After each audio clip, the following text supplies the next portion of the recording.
Look at this lead pencil. There's not a single person in the world who could make this pencil. Remarkable statement? Not at all.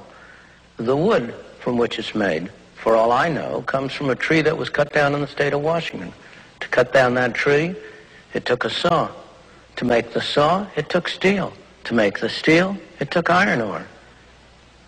This black center, we call it lead, but it's really graphite, compressed graphite.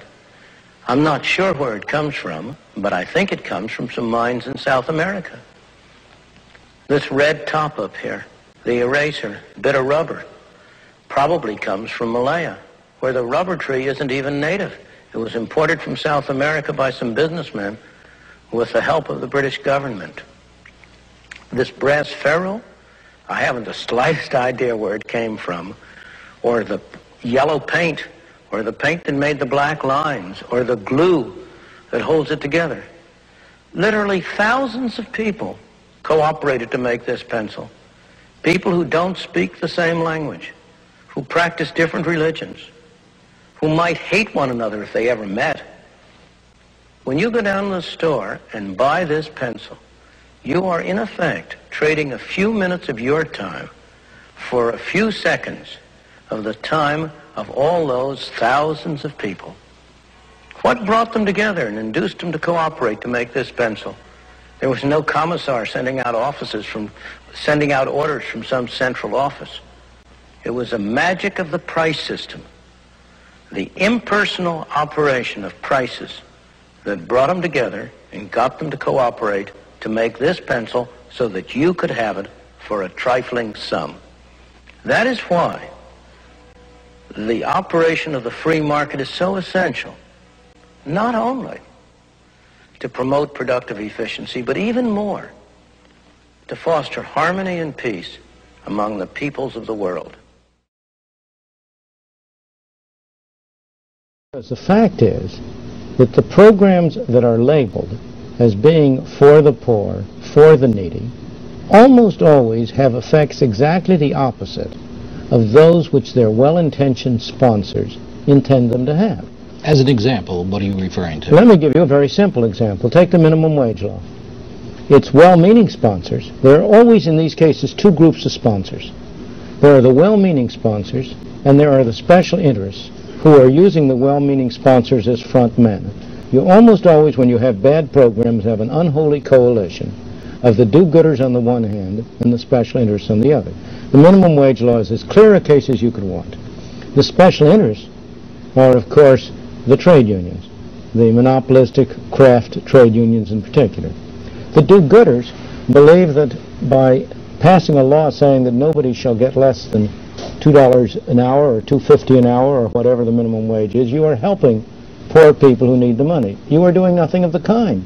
What you are doing is to assure that people whose skills are not sufficient to justify that kind of a wage will be unemployed. It is no accident that the teenage unemployment rate, the unemployment rate among teenagers in this country, is over twice as high as the overall unemployment rate. It's no accident that that was not always the case.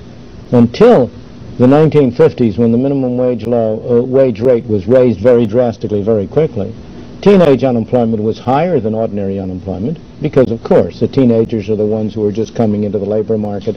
They're searching and finding jobs, and it's understandable that on the average they would have be unemployed more. But it was nothing like the extraordinary level it has now reached. It's close to 20%. Why?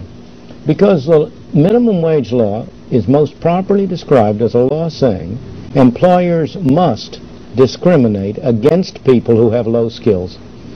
That's what the law says. The law says here's a man who has a skill which would justify a wage rate of $1.50, $2 an hour. You may not employ him. It's illegal because you have to. If you employ him, you have to pay him $2.50. Well, what's the result? To employ him at $2.50 is to engage in charity. Now, there's nothing wrong with charity, but most employers are not in a position where they can engage in that kind of charity.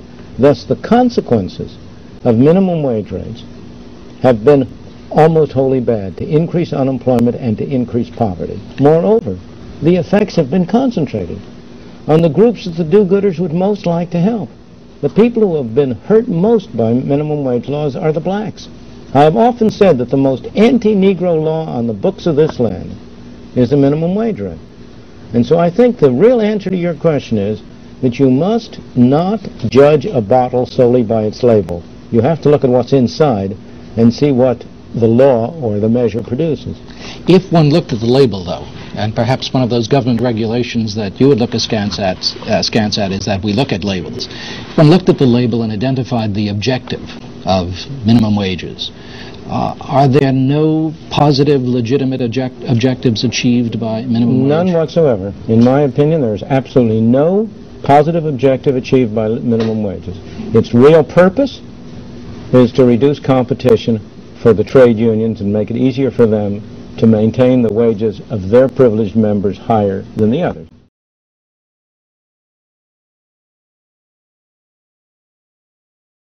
Mr. Friedman, how much government intervention do you think is necessary to prevent the rise of monopoly and oligopoly under the free enterprise system, or would it take care of itself if left alone? I believe if you examine the sources of monopoly and oligopoly, you will find that almost all those sources are government intervention.